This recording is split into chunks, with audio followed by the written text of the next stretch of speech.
Welcome to Washington Hebrew Congregation's Amram Scholar Series. As I think most of you know, I'm Rabbi Susan Shankman, and I look forward to this morning's presentation, which we bring to you in partnership with the Jewish Book Council. As is our usual format, our speaker will present, and then we'll engage in a Q&A session, and we'll invite you to think about questions you might want to pose. I also strongly encourage you to purchase a copy of Professor Veidlinger's book following our presentation this morning, and he'll be here for a little bit to actually sign those as well.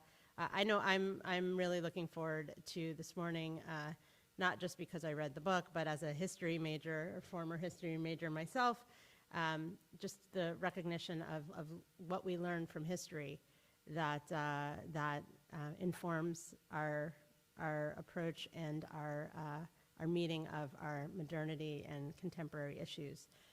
Jeffrey Veirdlinger is Joseph Brodsky Collegiate Professor of History and Judaic Studies at the University of Michigan. Professor Veidlinger is the author of In the Midst of Civilized Europe, The Pogroms of 1918 to 1921, and the Onset of the Holocaust, and also the award-winning books In the Shadow of the Shtetl, Small-Town Jewish Life in Soviet Ukraine, Jewish Public Culture in the Late Russian Empire, and the Moscow State Yiddish Theater, Jewish Culture on the Soviet Stage. Veidlinger is the chair of the Academic Advisory Council of the Center for Jewish History, a member of the Executive Committee of the American Academy for Jewish Research, a member of the Academic Committee of the United States Holocaust Memorial Museum, and a former vice president of the Association for Jewish Studies. His work has been supported by grants and fellowships from numerous agencies, including the National Endowment for the Humanities and the Social Science and Humanities Research Council. From 2015 to 2021, he served as director of the Jean and Samuel Frankel Center for Judaic Studies, and from 1999 to 2013, he taught at Indiana University, where he was Alvin H. Rosenfeld Chair in Jewish Studies, Professor of History, and Director of the Bourne's Jewish Studies Program, to which we're always recommending students, and have a lot of our Washington Hebrew Congregation students who have studied with you there. In addition, I know just from students who have, a number of our students, both Indiana and Michigan, I know that students enjoy Professor Veidlinger's classes for his knowledge, his compassion, and find him to be engaging. I certainly know from reading about my own family history, although what would have been my family history had my family still been in Kiev and Lvov, as we always pronounce it. I know it's Lviv now, but it was Lvov in family lore, and not lore. And I think the opportunity to have this conversation today, as we know, as we face rising anti-Semitism, or perhaps, as I think is, and Professor Veidlinger will share with us in his own words, what's been there all along, and perhaps what we may not see or may not always want to see, and be able to understand by embracing history as we move forward, to move forward with open eyes, looking at the reality so that we can avoid situations that, the repeating of history as well.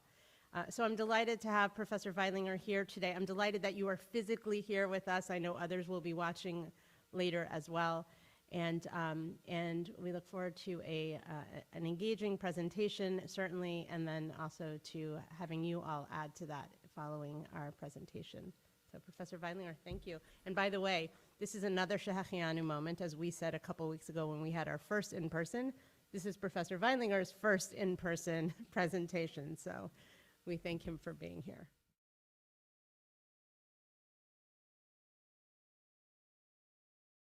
You all for coming out, and glad to hear that you know of people who have come to study at Indiana and at Michigan, places that I've taught, and I'll give a shout out to a former student of ours at Indiana who's also came with us, so thanks for who's here today.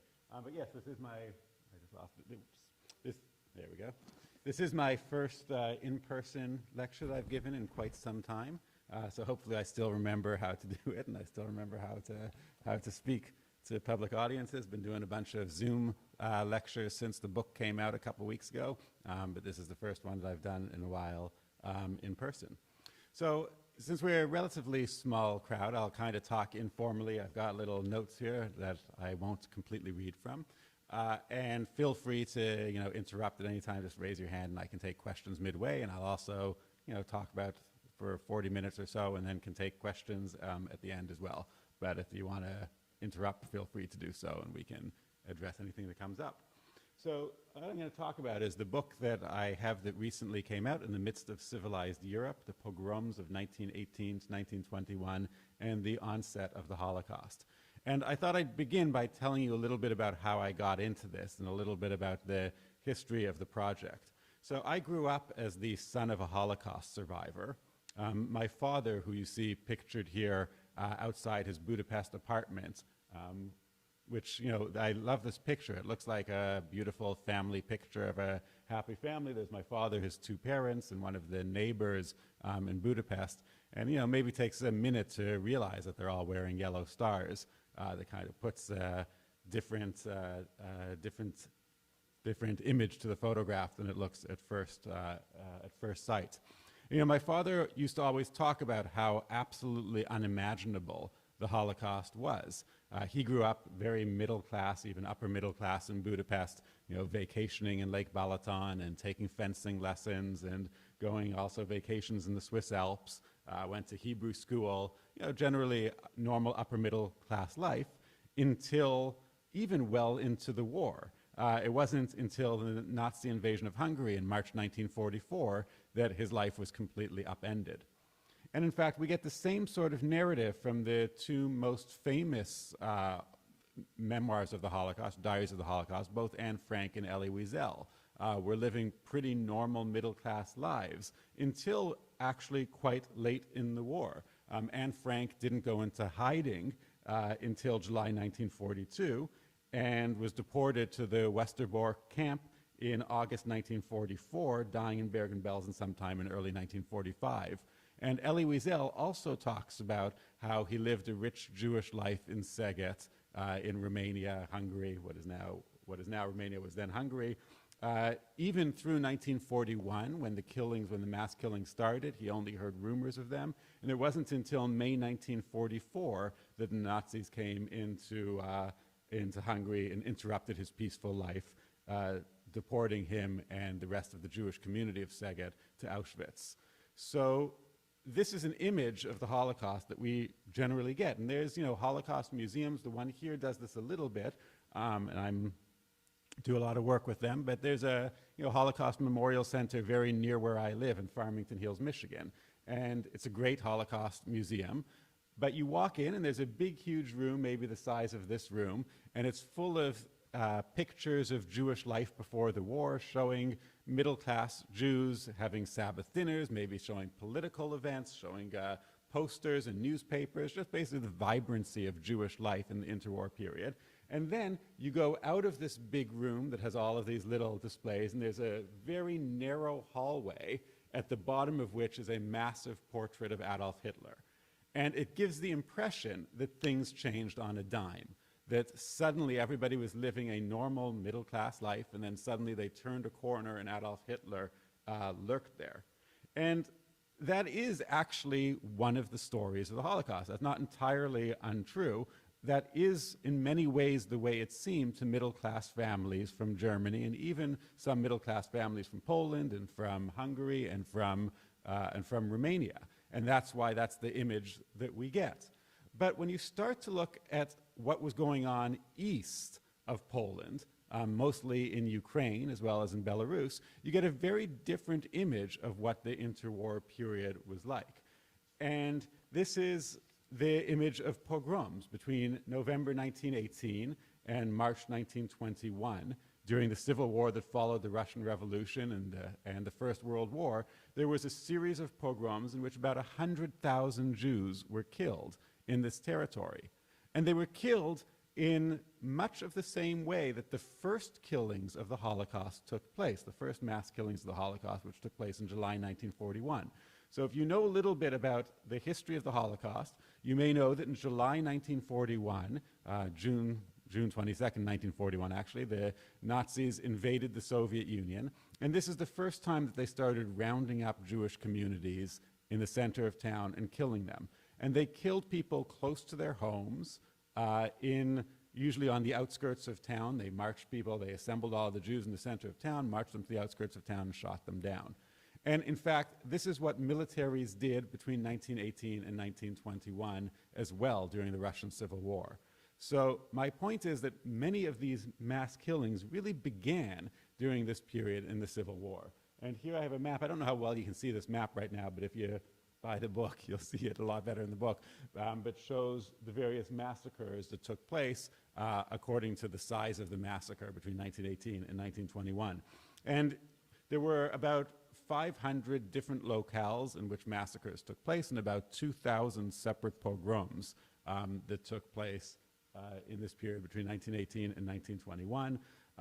And they had broad participation. Ordinary townspeople took part in the killings. Peasants from neighboring towns took part in the killings.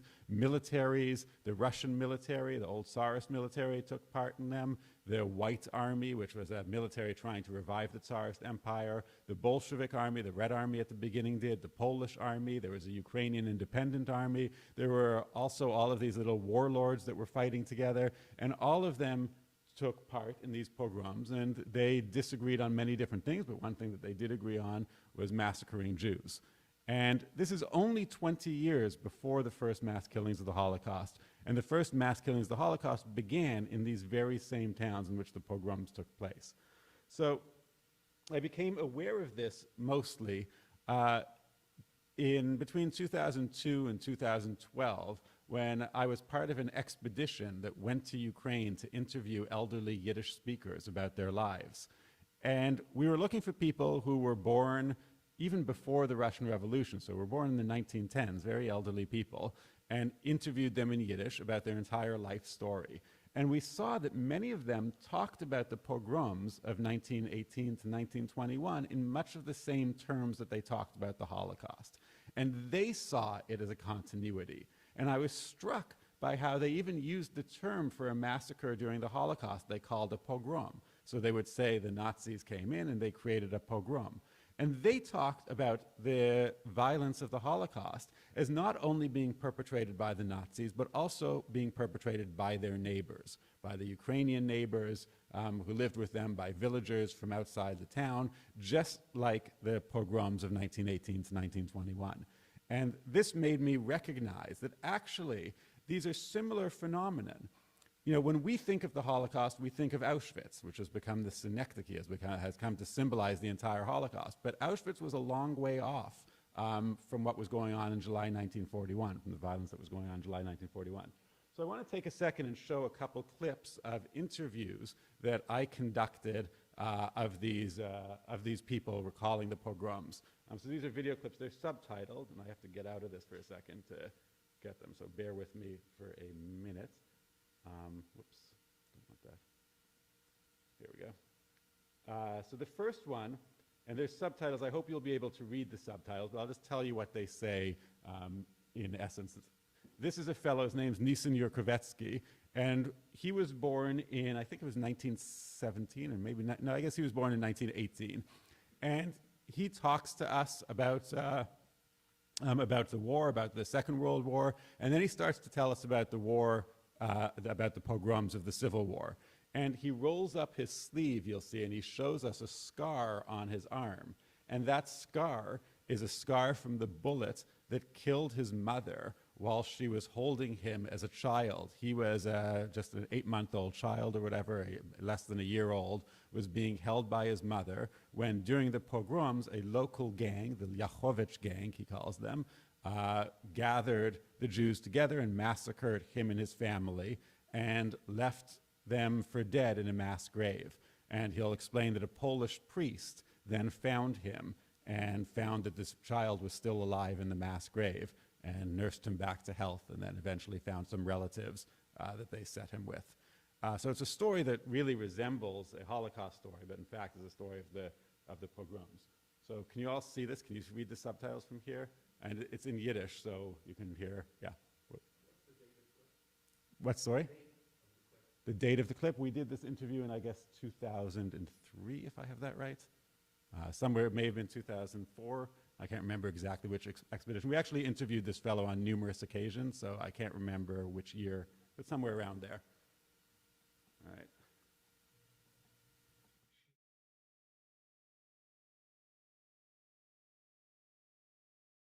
Just as he's saying that there was this 8-day pogrom in Tulchin in 1919, at which his entire family, his entire extended family was killed and he was left in the grave. But it's interesting, I find, that he knows the names of the perpetrators of the pogrom, the Lyachovich gang, he calls them. And these are just a group of local toughs who perpetrated the pogrom. And then he talks about the Polish priest, Braduchan, who intervened and stopped the pogrom and saved him. So you can see that there's a lot of inter-ethnic dynamics taking place in this tiny town of Tulchin, which is a town of, I don't know, maybe 6,000 people. It's a small town. And everybody knows everybody. And this is, 80 years after the event, 90 years after the event? And he still remembers the names. So you can imagine 20 years after the event, how these names, how the local memory is still playing a very prominent role. This type of atrocity took place in Tulchin and in hundreds of other towns in Ukraine. And then 20 years later, when a new military moves in, they're really just reigniting old violence instead of starting something entirely new. I'm going to play you another clip of another pogrom. This is a fellow describing the Proskurov pogrom. The Proskurov pogrom took place on February 14th, 1919, and was probably the single largest pogrom of the period, and in fact was probably the single deadliest day in Jewish history up until that point in time. We don't know the exact number. I'm going to show you in a minute we have the names of 911 people who were killed that day. But estimates range as high as 3,000. I think probably about 1,500 people were killed in that day. 1,500 Jews were killed in that day by a military unit that moved into town and started going door to door massacring Jews in February 14th, 1919. So I'll play you this video. And in this one, this guy is quite elderly at the time, and his wife is telling the story more than him. He's unable to recount it, but his wife is telling it, and he's nodding along. His wife's probably heard the story many times.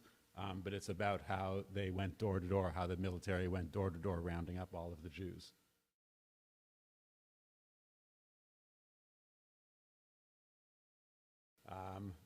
So we heard a lot of stories like this, and I could play you many others like that. Another fellow told us about how his father was a leather worker, and a bandit came in and demanded leather for shoes, and his father said, "I don't have enough leather," so they marched him out to the forest and killed him. And the guy couldn't find his father, and several days later found this severed body in the woods, and the shoes had been taken. They had taken his leather boots. So people were willing to kill for leather. And so I was struck by this. I heard so many stories of these pogroms. And frankly, I'm a historian of Russian Jewry. I'd heard about these pogroms, but didn't quite recognize the extent of them. And by the way, I have many of these videos on our websites. The project that I was in is called AHAIM, which is an acronym for the Archives of Historical and Ethnographic Yiddish Memories. And there's links to it on my own personal website, so you can find them. But we have hundreds of hours of videotaped testimonies that we conducted. And there's curated segments of them that are subtitled, or you can see the entire archive, and it's all online. So anyway, I was struck by these pogroms, by that I hadn't heard about them, that I didn't really know the extent of them, and how is it possible? How is it possible that 100,000 people were killed in this type of deliberate massacre over a period of about 3 years that isn't really part of known history? The answer is obvious, that it was subsumed by the Holocaust. The Holocaust came and erased everybody's memory of it because it was so much worse. But when I started looking at interwar newspapers and stuff, I started to realize that actually after these pogroms, everybody was talking about it. And we've now forgotten about it. But if you look at any Jewish newspaper or literature between the two world wars, you're going to hear about these pogroms. We now think of the Kishinev pogrom, the 1881 pogroms you may have heard of, but we've forgotten about these particular pogroms. And so I was curious if during the war or after the war, between the wars, people talked about them. And sure enough, I found a lot of references to them, in fact, even in some pretty prominent places. This is the New York Times on September 1919, saying 127,000 Jews have been killed. This number was actually exaggerated at the time, and warning that 6 million more are in peril.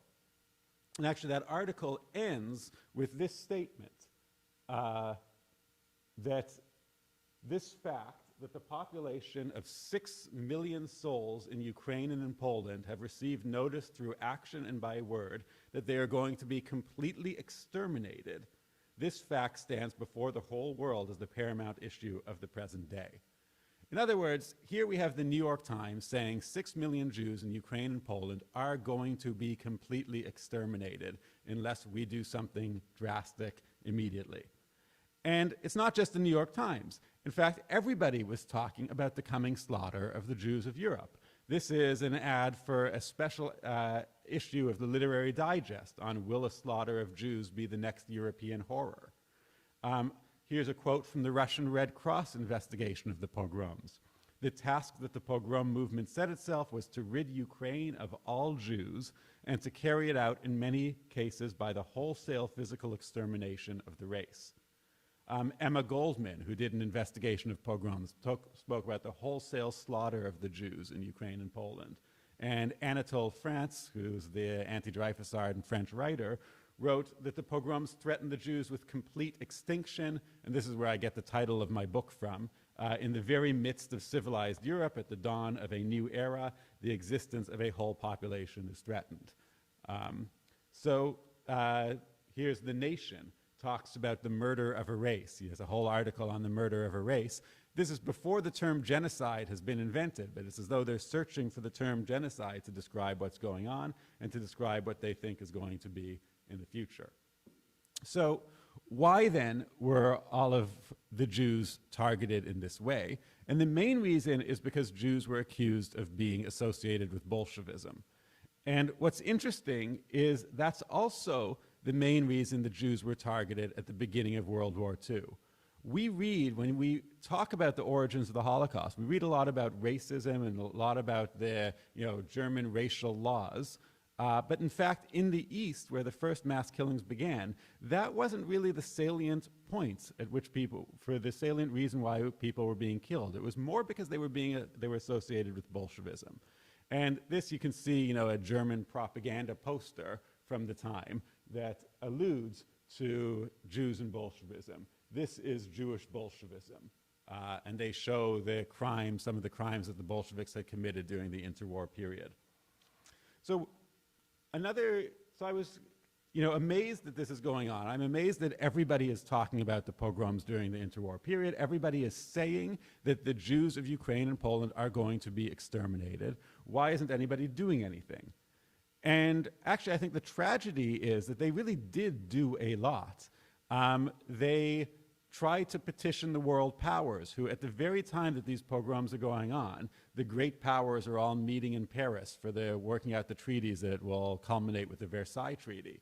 And they managed to get the great powers to force Poland and Romania to put minority rights in their treaties. So they actually do manage to do that.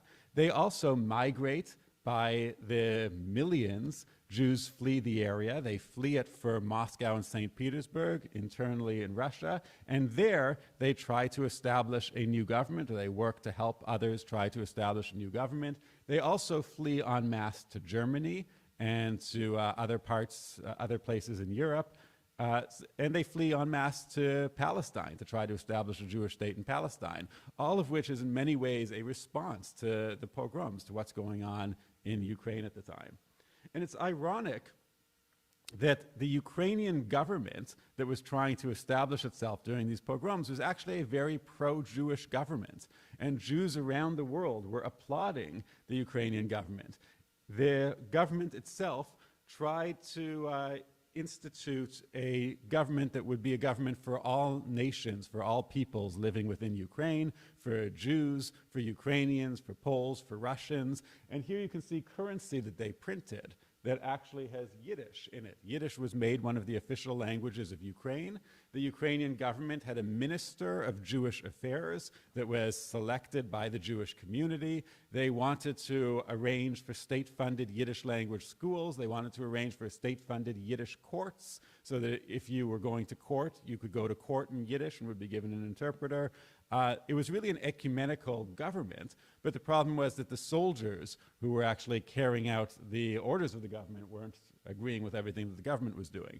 But it's ironic that this Ukrainian government that perpetrated many of these pogroms was so pro-Jewish. And in fact, when it was established, Jewish newspapers celebrated it. This is from Der Tog, the New York Yiddish newspaper.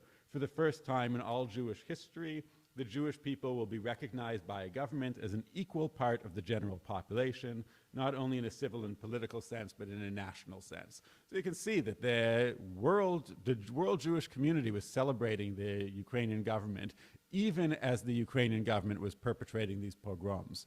Mainly because they didn't know exactly what was going on. They didn't get the exact news. The leaders of the Ukrainian government, again, were intellectuals. The prime minister, or the head of the Ukrainian government at the time, was even married to a Jewish woman for a while. They were very pro-ecumenical, but the soldiers weren't necessarily listening. And the reason is the soldiers were so riled up by anti-Bolshevism. And Bolshevism the problem with Bolshevism is that in many ways it appealed to ordinary people. It appealed to soldiers and it appealed to peasantry, because what the Bolsheviks are saying is, we're going to take the land away from the landlords and we're going to give it to you, the peasants. So why wouldn't peasants like that?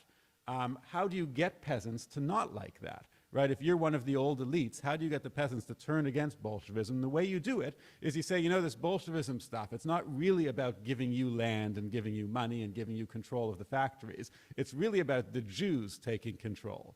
And in fact, Bolshevism is just a cover for the Jews to establish control. And this was the message that the right wing was sending out, and people were by and large buying it. That the peasants were saying, okay, they agreed with the Bolshevik principle. The peasants were saying, yeah, we want the land, we want control of the factories, but we don't want the Bolsheviks. And that's exactly the Bolshevik policy. So why don't you want the Bolsheviks? Because the Bolsheviks are Jews. And this worked well because the leader of the Bolshevik Red Army was Lev Bronstein, better known as Leon Trotsky, and they made a big deal about this. There were also many prominent Jews who were the leaders of the Bolsheviks, particularly those who were charged with representing the Bolsheviks to the West. The first Bolshevik ambassadors to the West were all, or at least were overwhelmingly Jewish. And that's because the Jews had the languages. Jews had often spent time in the West. They spoke German, or even their Yiddish was close enough to German to be able to communicate. So they were sent to the West. They were sent to negotiate. And the most visible Bolshevik of all was Leon Trotsky, even more so than Vladimir Lenin, who was the actual leader of the Bolsheviks. People associated the Bolsheviks with Trotsky. And I've got some anti-Trotsky propaganda that you can see. So this is an image of Trotsky. It says the coat of arms of Lev Trotsky. And this says Talmud. And there's a Star of David. And you can see that Trotsky with his very typical pince-nez glasses, or they're not actually pince-nez, with his very typical glasses, is portrayed in a stereotypical Jewish face with the hooked nose and the big ears and the big lips. He's got a goat's beard over there, which is kind of an imitation of the goatee that the revolutionaries often wore. And he's holding a fish and garlic, which are foods that were associated with Jews. They're supposed to be like smelly foods that Jews eat. And it's a perversion of the Russian imperial eagle, right? So it's made to look like this is the great eagle, but it's just a perversion of it, and the Jews are taking it over with their hammer and sickle. So postcards like this led people to believe that Bolshevism is a Jewish, is a Jewish ploy. This is another one. This is the Christ being led to his crucifixion. And here you can see Trotsky looking on. So Trotsky is put in the role of Caiaphas.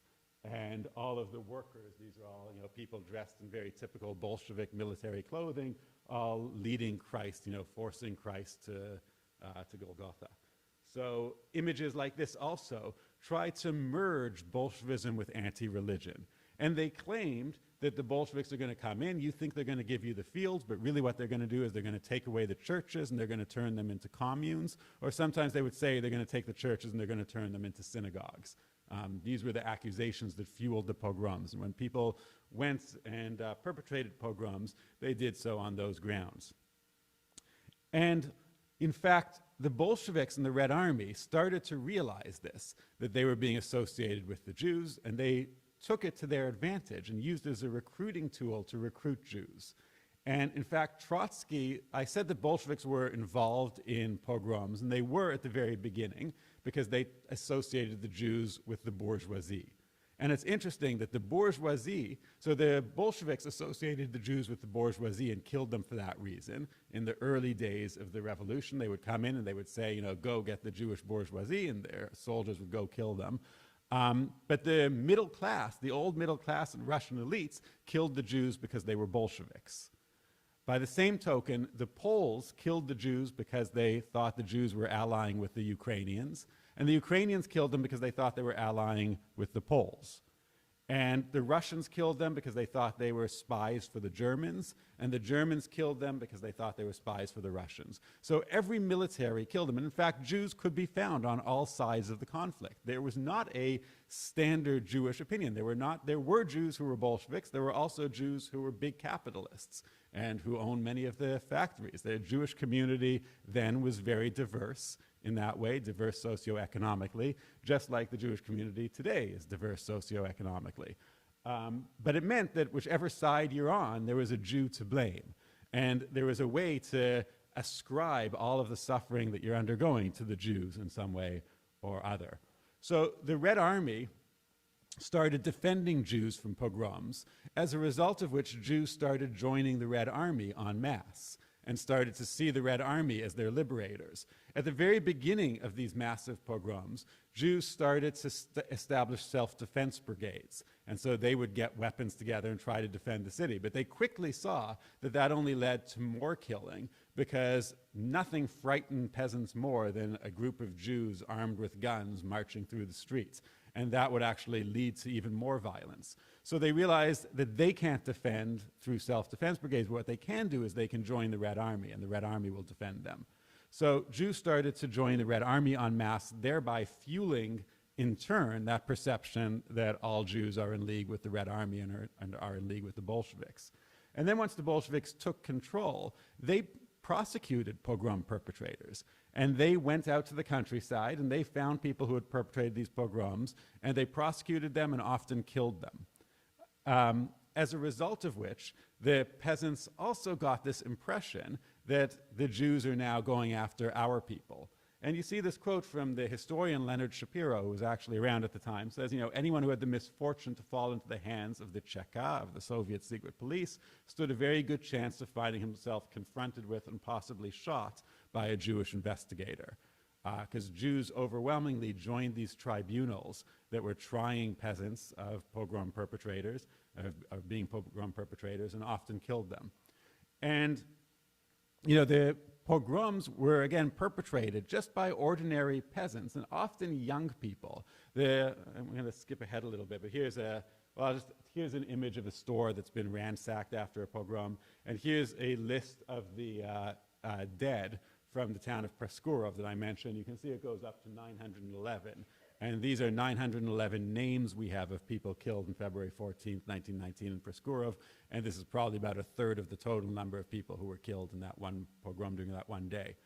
But I have here, I love these photos of some of the perpetrators of pogroms. This is a military gang led by a guy named Ilya Struk, and these are his, quote, men. But you can see they're kids. You know, these were kids who were 14, 15, 16, 17, sometimes up to 18, who were the main perpetrators. And we have in the testimonies of pogroms instances of people saying, yeah, their mother was telling them, you know, get back in the house. You're going to get into trouble. Get back in the house. And sometimes the military leaders' parents were hiding Jews, saying, come, you know, hide in my house, and Ilya will not be able to get you. You know, my son won't be able to get you if you hide with us. And the reason is, this is 1919. These, you know, 16-year-olds had been living under war for 4 years, since the age of 14. Many of their fathers had gone off and fought in World War I, and World War I was fought not in trenches in the Eastern Front, but was fought in the fields in the Eastern Front. The fields had been lying fallow for 4 years. Fields had been burned by armies that had been passing through. I mean, it was absolute sheer violence that these people were growing up in. And so a kid who's 14 years old hasn't been able to go to school in 4 years because there's been the war. His father's gone off to go to war and perhaps been killed. They have, you know, all they know is war. And they take up arms and they start killing Jews. And you can see they really are kids. Like, and look, they're posing to make it look like they're military figures. But you can tell they're in a studio. And these are costumes that they're wearing. They're ill-fitting costumes. They don't fit them. You know, this guy is trying to dress like a Cossack on his steed, but it looks, you know, it's like a My Little Pony steed. And you can see that even one of the feet of this little toy pony is broken, and he has to balance, so his foot is down because he has to balance himself on it. You know, these are hardly fearsome warlords. They're kids dressing up as fearsome warlords, but in fact, they carried out these atrocities. They were actually killing people. And so a few years later, when the Bolsheviks come into power and they start going after these people on the charge of being pogrom perpetrators and killing them, the countryside is up in arms. And the mothers say, you know, he was 14 when he did this. He was 6, he was just a kid. How can you take him away and kill him? And yet they did. The tribunals were doing exactly that. So again, all sides were perpetrating these pogroms. This is a little chart from that appeared in The Nation, but it's actually a Russian French language chart illustrating who perpetrated how many pogroms. And you can see here it says the Poles were responsible for 38 separate pogroms. There were, it says Petlura, which was the Ukrainian army, was responsible for 54, the Russian army for 93, and 509 were perpetrated by bands, by which they mean just these insurgents, the kids like the kids I just showed you, you know, by local bands going and ransacking Jewish homes. And in fact, much of this is also about the city and the countryside. The Jews overwhelmingly in Ukraine lived in cities and lived in urban enclaves, and the Christians lived in the countryside, such that even the Russian word for peasant is derived from the word for Christian. They're associated with the two. So it was also the countryside going against the cities, and they went and they raided the Jews in the cities. There was also mass starvation going on at this time, and Jews tended to be store owners, just like they were in the United States. They owned the dry goods stores. They owned the grocery stores in all of these small towns. If you know anything about the way Jewish communities in the United States were built up, they were often built up by Jews coming in and opening dry goods stores. Same thing in Ukraine. Dry goods stores, the grocery stores were owned by the Jews. So starving peasants who want to get food, they go into the town and they break into the dry goods stores, which is the Jewish stores, and in the process they often kill the owners in order to get the food. So much of this isn't necessarily anti-Semitic. They're going after where the source of the food is. The military also couldn't feed its own soldiers. These were states and militaries that were just established months before, and they allowed their soldiers to forcibly requisition food from the general population. So a military commander would say, if you can put down the Bolshevik rebellion in this city, then I'm going to let you forage and you can get your provisions from the city itself. And so they would come in and they would go door to door and they would steal from all of the Jewish stores, and they would perhaps kill the store owners in the process. They would get leather for their boots. They would get, go to the they would get the dry goods from the dry goods store. They would get alcohol from the alcohol store, which was also predominantly a Jewish occupation. So the pogroms are fueled by this, sociological difference as well. Let's see. Yeah, so the aftermath, and I'll kind of end in a few minutes, but the aftermath is that the Jewish community of Ukraine is vastly dislocated. So millions of people flee, and here we have images of some of the refugees fleeing. They flee on trains, they flee with horses and carts. This is an image of orphans in Germany, of orphans from the pogroms in Germany. And this influx of Jews fleeing persecution into Europe then fuels the rise of the right wing in Europe to an extent that I don't think historians have quite recognized yet. So the early rise of the Nazis is in large part a response to the influx of immigrants coming from Eastern Europe, particularly of Jewish immigrants, and of Jewish immigrants who are accused of Bolshevism. Even though they're fleeing Bolshevism, right, that doesn't matter. They're still the people who are accused of importing Bolshevism. And in Germany, you get these, particularly in places like Berlin, which is the largest single center of this mass migration. About 40,000 Jews come into Berlin. They settle in the same general area. And they are accused of importing socialism. And the Germans fear that they're going to overthrow the German government, just like the Jews overthrew the Russian government. That's the claim. So we get these accusations, and none other than Albert Einstein, for instance, noticed this, who was living in Berlin at the time. He wrote about the confrontational attitude towards these unfortunate refugees who have escaped the hell that Eastern Europe is today, has become an efficient and politically successful weapon used by demagogues. So he noted already that the right wing in Germany was using these pogrom victims as a means of riling up anti-Jewish sentiments. And here is one of the very first issues of the Völkischer Beobachter, the newspaper that was bought by the Nazis. This is actually one of the first issues after it was bought by the Nazis. And you can see the headline is Gegen die Ostjuden, against the Eastern Jews.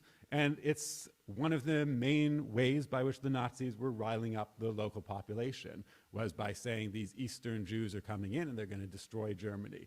The Nazis did not come to power by claiming that the German Jews were the problem. It was the Eastern Jews who were bringing Bolshevism, the very same claims that motivated the pogrom perpetrators in Ukraine. I'll just show you another slide I've got. This is one of the sentences of the tribunals that I mentioned. And you can see how the tribunals are regarded as Jewish tribunals. This is a very typical one, that the judge of this tribunal who decreed the 3 pogrom perpetrators should be sentenced to death was a guy named Ratner. This is Ratner here. And, the president was Feldman and the secretary was Ratner. So these are 2 Jewish judges, very typical Jewish names, and the people that they are sentencing to death have very Slavic names. Dubinsky is one. Dubinsky, Kulievich, which very Slavic names. So you can see that it gives the impression that these Jewish judges are coming in and they're now killing our children, like those bandits that I showed you who had perpetrated the pogroms. So when the Germans come in a mere 20 years later, this is from 1921, so in 1941 when the Germans come in, they're really reviving patterns that had already begun. And this is an image from the Lvov pogrom, a city now known as Lviv in Ukraine, that you may know as Lemberg in German, or Lemberg in Yiddish. And this was one of the very first mass killings that the Germans perpetrated, one of the very first mass killings, period, that they perpetrated on July 1st, 1941, so 8 days after the German invasion of the Soviet Union. And it looks like a pogrom. And in fact, it is a pogrom. You can see that there are masses of people. It's participatory. It's not just a military unit coming in, but it involves the entire population. It's motivated. They say they're killing Jews because Jews are Bolsheviks. They're rounding up Jews because they're Bolsheviks, they claim. And you can see that everybody, the entire community, is taking a part in it. This is not Auschwitz. This is very far from the type of killing that we associate with Auschwitz, but in fact is killings that we associate with the pogroms that had occurred in this very same territory 20 years earlier. So that's basically the argument of the book, and the point that I'm trying to make is that we don't realize, or we should realize more, the extent to which violence against Jews was ingrained in this society in which the first mass killings of the Jews began. And for these people, the Holocaust was not unimaginable. In fact, it was expected. And they recognized this was a possibility. They recognized that a military could come in and could massacre the Jewish populations of these towns. And that whole notion that we get, that I mentioned from the museum, where everything is normal, everybody's living middle-class lives until suddenly Hitler comes to power, was not the case here. They were waiting for this to explode, and in a way, probably would have happened even without Hitler. They were waiting for this to happen, and it was going to happen some way or another way, and Hitler, in the end, is the way it did happen, and the reason it happened, the specific ways that it did. But this was a population that Hitler marched into what was already a well-established killing ground. I mentioned earlier, my family, on one side of the family, was from both Kiev and Lvov, but left much earlier. So there were waves of pogroms in the 19th century that led to mass immigration of Jews from Eastern Europe, and not always as well received by those Jews who were already here.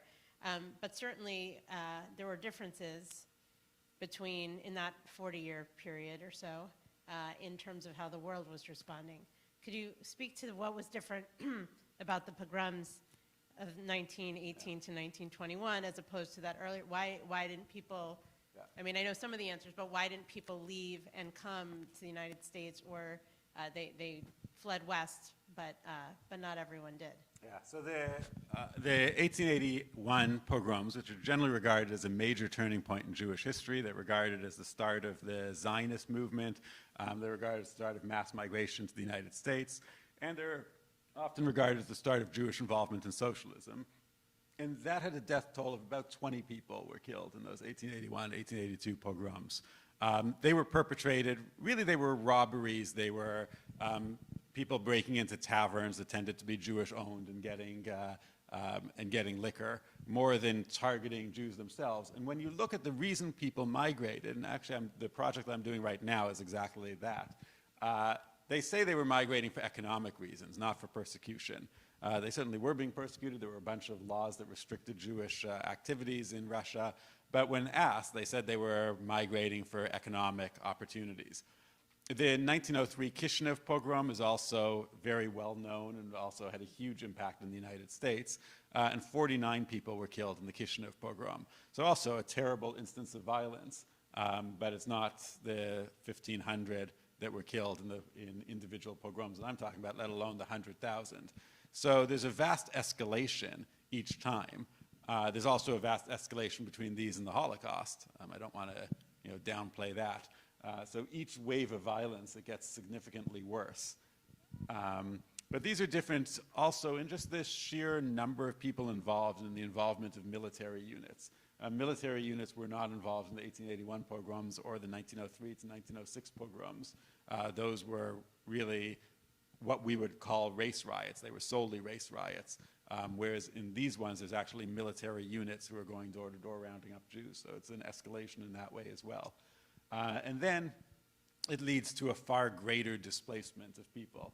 It's hard to know the exact numbers. I mean, we know that, 1.4 million? I can't remember the exact number, but they migrate between 1881 and 1903. But in this, there's such a huge displacement of population that in the survey that the Soviet government does in 1926 of Jews in Ukraine, something like 75% of the Jewish population says they are not living in the city in which they were born. So that's not only migration out of the country, which becomes much more difficult, because in 1924, largely as a response to this wave of migration and as a response to the accusation that Jews are importing Bolshevism, the United States essentially cuts down immigration. As does Germany, issues a similar law in 1923.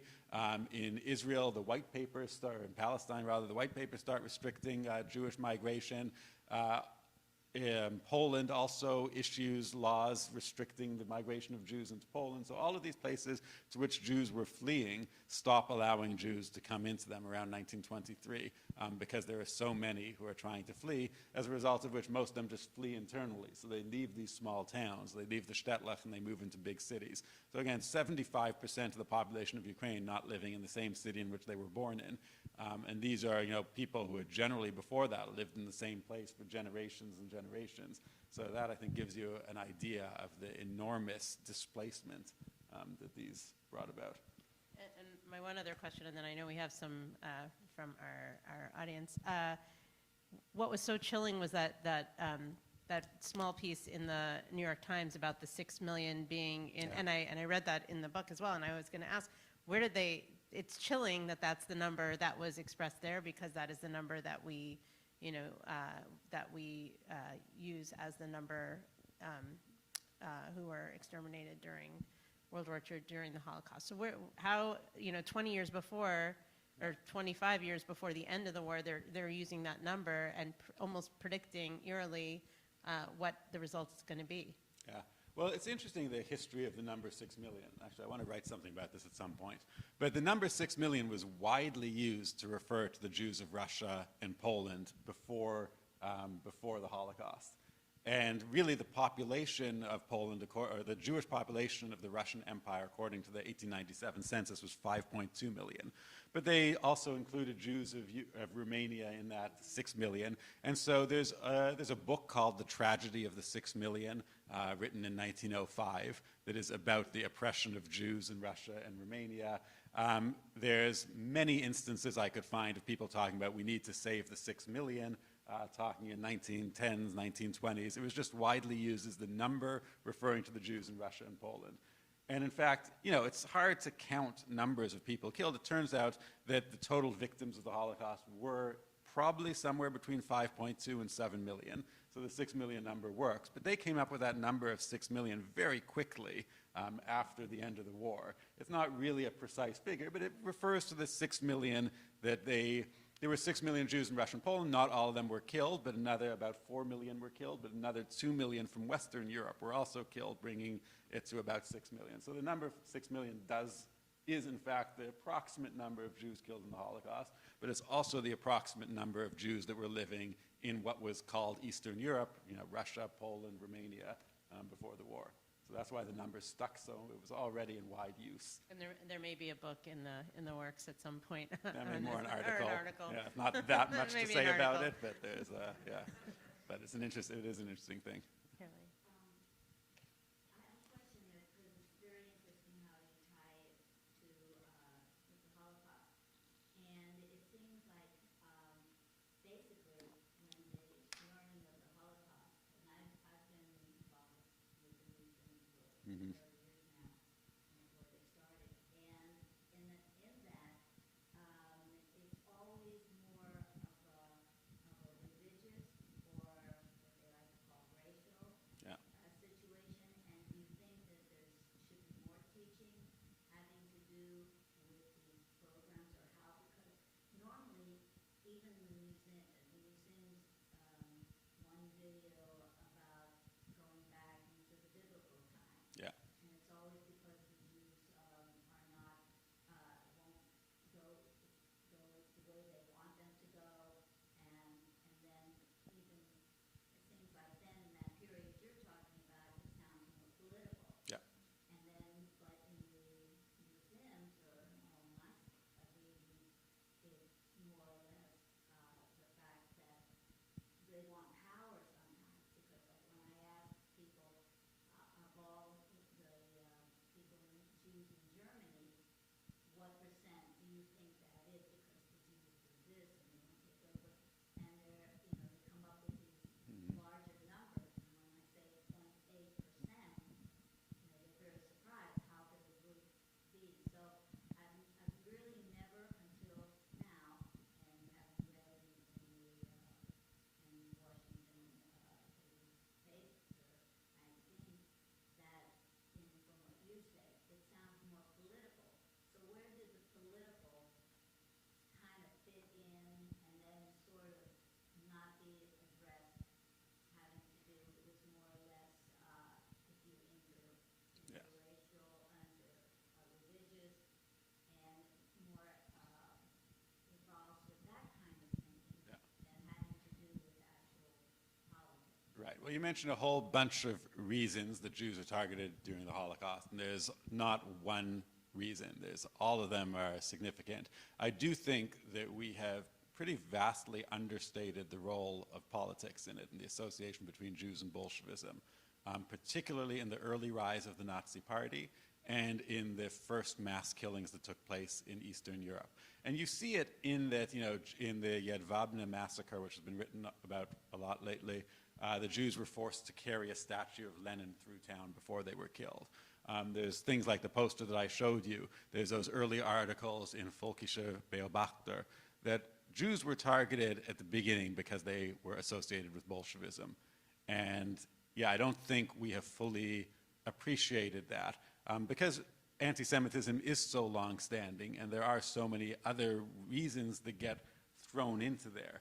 And you see it in the image of Trotsky leading Christ to Golgotha, right? That merges all of these different images of the Jews that, as both the killers of Christ and as Bolsheviks.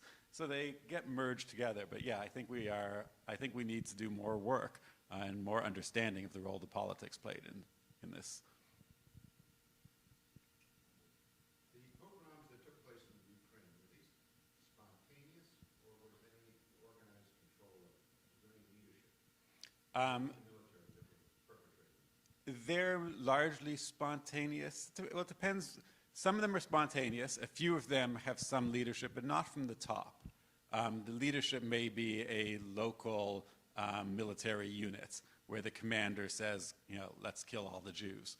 But they're not planned much in advance. They're usually, when it's a military unit, the goal is to put down a Bolshevik rebellion. And they're usually, all of these towns have little Bolshevik rebellions taking place because this is part of the revolution. The Bolsheviks had seized control in Petrograd and St. Petersburg, but now the Bolsheviks, the Red Army, was encouraging local peasants or local workers to rise up and establish their own communes. So it's a decentralized movement in many ways, and their military units are going in to put down these individual Bolshevik rebellions, and the military units often interpret that as killing the Jews. So when they say kill the Bolsheviks, they interpret it as kill the Jews. And they go to the synagogue and shoot up the synagogue, for instance, which they claim they're doing to get rid of a den of Bolshevism. So it's just a common equation in people's minds where they don't make any distinction between Jew and Bolshevik.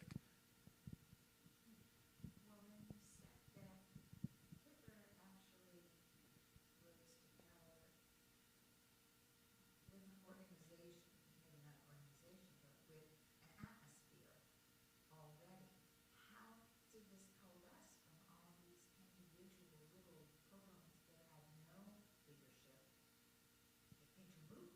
Mm-hmm. Well, that's what's, in many ways, that's how he's able to unite people. And this is how different militaries as well, and different units and different far-right movements, not only Hitler, but can unite people by claiming that the Jews are the problem. It brings together people who are worried about labor issues and people who are worried about political issues, people who are worried about the land being stolen, people who are worried about their churches being taken away. He can unite them all by turning them against the Jews. There's a variety of reasons that I don't want to claim that this is the only reason, but there's obviously a variety of reasons that Hitler is able to achieve power. But one of the early ones that I don't think we pay quite enough attention to is this equation of Jews and Bolsheviks that he uses. And that's often, also there's this trope that that repeats itself throughout history, certainly in times and places where, and certainly in Germany, when there's been economic hardship, and certainly we'll see that between 1921 and 1941, when you have famine in Russia and Soviet Union and Ukraine, and that also impacts and convenient scapegoats, for better or worse, especially when there's no there's not yet Israel. And there's not yet a united. We have Jewish communities around the world, but we also have Jews, and you actually shared some of this as well. There are Jews who sort of downplay some of what's happening for political reasons at times to be able to be at the table in some of the conversations politically. Debbie. So that was really interesting. I didn't really know very much about that period in some sense, but it's always my impression that in Europe, whenever things were really bad, Jews always got blamed. And so I was wondering, like, for example, what the periods when it played in a particular big way, so 5% Jews were attacked. Were there periods prior to, let's say, the late 19th century, the 19th century, where Jews were particularly attacked, and maybe they weren't called pogroms at the time, but large numbers of Jews were blamed for whatever the ills were after going on in society? It's a good question. There's many. One of the largest is also in Ukraine, which is the Khmelnytsky Rebellion of 1648 to 1654, basically. And that's a case of essentially peasants rising up against Polish overlords. But the Polish overlords who owned the land and were exploiting the peasantry often stayed in Poland and hired Jewish overseers to manage the estates. And so when the peasants start to attack really they're going after the Polish landowners, but they attack the Jews because they're the representatives of the Polish landowners. So that's probably the biggest other episode, at least, and then you have to go back to the Black Death, the Crusades, but that's the biggest one. Yeah, so Jews are often blamed for things that are going wrong, and there's a lot that's going wrong in this period. You know what's really striking though also about what you're describing is the parallels between what you're describing in that pre-war period and even what's going on in the United States today, I think. Yeah. It's less so here, but it's kind of scary. Here there's a lot of change in society. The world's gotten smaller, there's been a lot of job losses, whatever the reasons, technology, competition from abroad, there's a lot of people that, for whatever reason, are aggrieved, and then you have a politician like Trump who has taken advantage of that grievance, and people are blaming immigrants. And Right. they may not be Jews, but they're blaming them. You hear Trump get up on during his regional election and say they're bringing crime, they're bringing all these terrible things into this country. I don't know. Yeah, I mean, I think there's definitely things we can learn from today. One cautionary note on that type of analogy is the level of violence just isn't there. And I think that's one of the misconceptions that Holocaust education is perpetrating, in a way, is the notion that it can change on a dime, that suddenly you can go from this middle-class life to instantly that type of violence, and that's not exactly how it worked. We don't live in that type of violent society. But that being said, a better analogy, or a different analogy that I think of, imagine if people of a certain ethnicity in the United States were to lead a real revolution that took away property from the upper classes and gave it to the poorer classes. Imagine if Rashida Tlaib and Ilhan Omar, for instance, led a revolution in the United States that actually overthrew the government and started taking property away from the wealthy and giving it to the poor. You can imagine the backlash that would happen against Muslims. And in some ways, that's what happened in Russia, is that a minority group was heavily involved in a group of progressive politicians that led a violent revolution that overthrew the government and took away property from the ruling classes. And so everybody started taking out their anger against them. It's true, I don't think we have a level last year, that's obvious. Particularly what happened on January 6th in the Capitol, where there were a mob that, is claiming they wanted to kill Hanson, they harm. Yeah. I mean, it was much smaller than what happened in Europe, but it's still parallels. Yeah, I don't want to understate it as well, but of course they didn't, in the end they didn't overthrow. What would have happened if they had succeeded, but they didn't succeed. But yes, I take your point, and it's a good point. And at the same time, it's not that we haven't seen any violence, and it's not that we haven't seen any physical manifestations of some of that anti-Semitism as well. Even if it's directed, as in Tree of Life, the directed towards refugees and then towards Jews supporting those refugees, et cetera. I think it's, I'm curious, this is actually one of the questions I wanted to ask in terms of how you discuss this, and if and how you discuss this with your students, and the issues of anti-Semitism, and how we, I know there's a conversation going on in the Jewish community about how vigilant are we being vigilant enough? What are steps we need to take? What are, and you spend time with college students. What do our young adults need to know to be prepared to go out into the world to combat anti-Semitism? How prevalent is it? Certainly we read things about college campuses, but I'm curious how you use what you teach to help sort of guide that conversation and the way we look at the world. Yeah, I mean, I teach a course on anti-Semitism, and it's interesting to me that the students often aren't familiar with tropes of anti-Semitism. They don't recognize them. They associate Jews with upper middle class, actually, and have trouble identifying tropes of anti-Semitism. So when you talk about people saying that the government is run by George Soros, for instance, they don't see why that's anti-Semitic. And it's hard to explain why it is. Just because Soros happens to be Jewish, you're going to say that this idea that, this accusation that he's running the government or that he's injecting everybody with vaccine, making everybody be injected with, vaccines, whatever it is. So they need to have a little bit of that history. So I think education and history is one of the reasons. And then also I think putting things into perspective, that there are other groups that are being heavily oppressed right now, and they need to recognize that as well and to form alliances with other groups. There was an incident at the University of Michigan a couple years ago and when I was teaching there's been many incidents at the University of Michigan, but there's one in particular that happened when I was teaching this course on anti-Semitism, and it was somebody put leaflets all through the dorms that had racist language in them and anti-Semitic language. And the response was that there were all of these rallies in support of the black students, but little recognition of what was going on with the Jewish students. And the Jewish students also didn't think all that much of it. And we talked about it in my class and kind of recognized that for the Jewish students at a place like the University of Michigan, they saw this and they could shrug it off. And they could say, what an idiot, some idiot did this. And it didn't threaten them in the same way.